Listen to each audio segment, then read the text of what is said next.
Bonjour à vous, donc aujourd'hui nouvelle vidéo sur comment naviguer en camping-car. Donc nous on a on fait en plusieurs étapes. Première étape, donc la carte de France.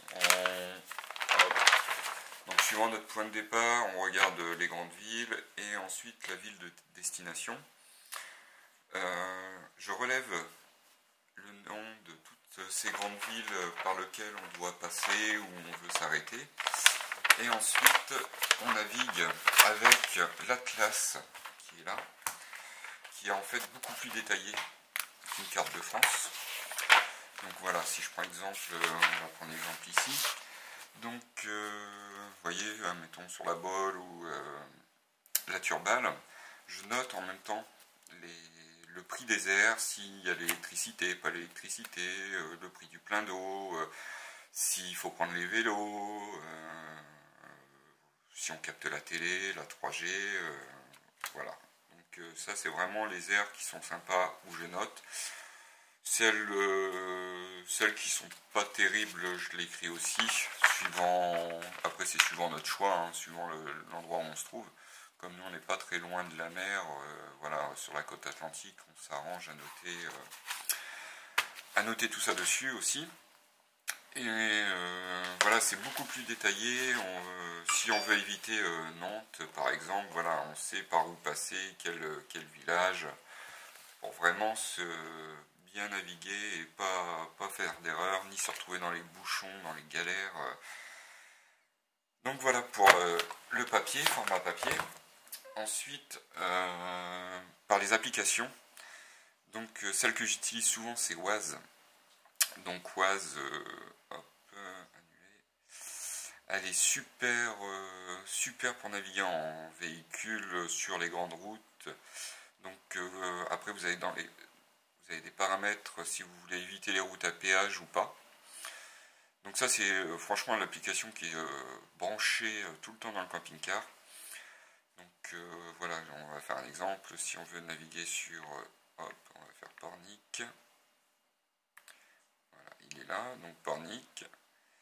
Donc il nous donne la destination, les kilomètres, y aller. Donc là, voilà, il calcule le trajet.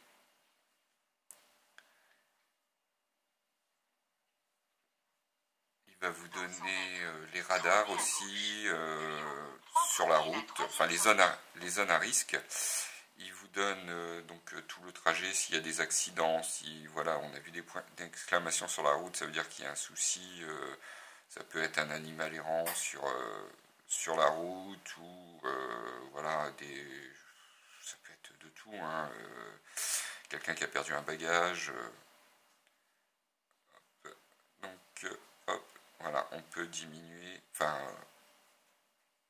voilà, zoomer comme ceci pour voir notre trajet par où on passe. Donc voilà, ici il y a notre heure d'arrivée. Donc si je pars maintenant de là où je suis, j'arriverai vers 12h30. Il y a 1h50 de route et 158 km. Donc après, hop, on peut modifier si je mets éviter les routes à péage. Voilà, donc il recalcule l'itinéraire.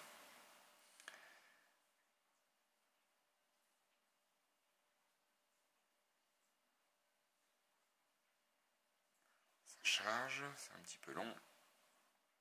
Voilà, donc là on peut voir qu'il y a des bouchons, il y a deux bouchons et il y a un endroit où il y a un point d'exclamation, donc une zone où il faut faire attention. Et là on peut voir qu'en fait on arrive à 12h55, 2h15 de route, 163 km. Donc ça c'est une application que nous on utilise tout le temps en fait.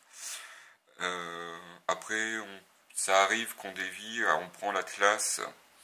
S'il y a comme là, il y a deux endroits où il y a des bouchons, voilà, les bouchons, ça m'énerve un petit peu. Donc nous, on dévie, on prend l'Atlas et on prend les petites routes sur le côté. Ensuite, donc ça, on éteint l'application. Voilà, mode veille. En navigation, j'ai Google Maps. Donc ça, c'est plus quand on navigue dans les villes à pied pour se repérer. Hop, ça, voilà.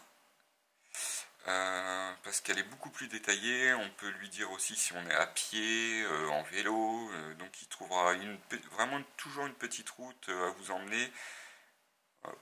Et puis c'est vraiment, c'est Google Maps, hein, c'est vraiment bien détaillé.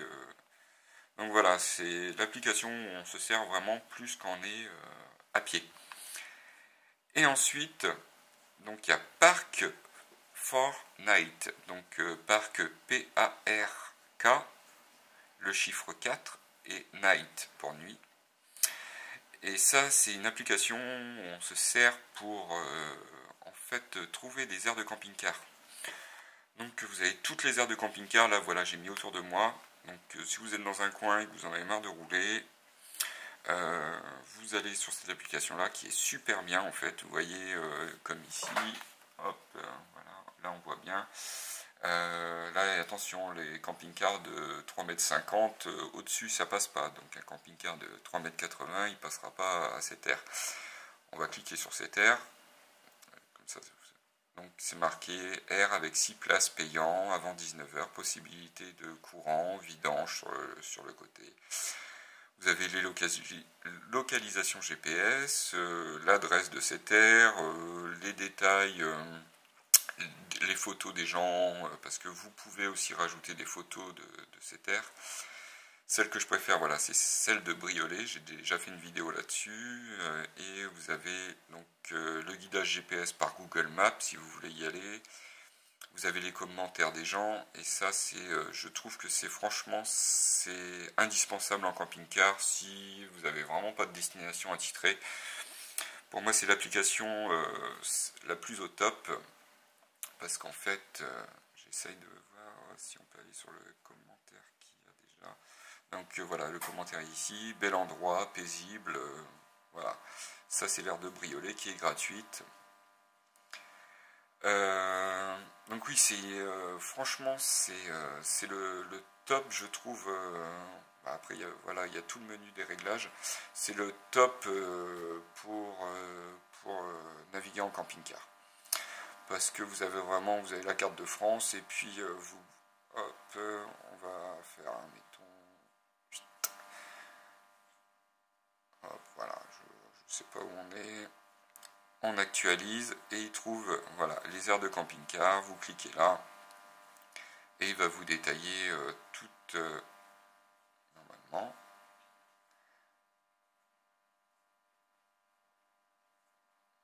Sauf que là ça marche pas évidemment. J'avais vu un petit tracteur là, je sais pas ce que c'était. Voilà, je sais pas, ça déconne. Auberge, camping du moulin, au bord d'un étang, voilà, vous avez vraiment tout le détail de l'aire de camping-car. Donc Oise et puis Parc Fortnite, je trouve que c'est des applications indispensables si vous si vous naviguez un petit peu à l'arrache, on va dire, vous n'avez pas d'air attitré, que vous voulez trouver soit un parking. Voilà, cette application va vous dire les endroits qui sont bien, qui sont bruyants, qui sont calmes, qui sont gratuits, qui sont payants, si vous avez l'eau, si vous avez l'électricité. Donc voilà nous comment on navigue en camping-car. Donc n'hésitez pas à vous abonner à ma chaîne, d'autres vidéos viendront sur des aires de camping-car, sur aussi sûrement des partenariats qui auront lieu. Donc voilà, des tests que je ferai. Après, je ne sais pas comment ça se passera, mais suivant les abonnés, j'organiserai peut-être un jeu pour gagner ce que je peux tester. Donc je le testerai. Ensuite, voilà, si je ne dois pas le restituer à l'enseigne qui m'a prêté ou donné cet objet, voilà, je le ferai gagner aux abonnés de ma chaîne YouTube. Donc n'hésitez pas à vous abonner, un pouce bleu si ça vous a plu, et à la prochaine, allez, au revoir.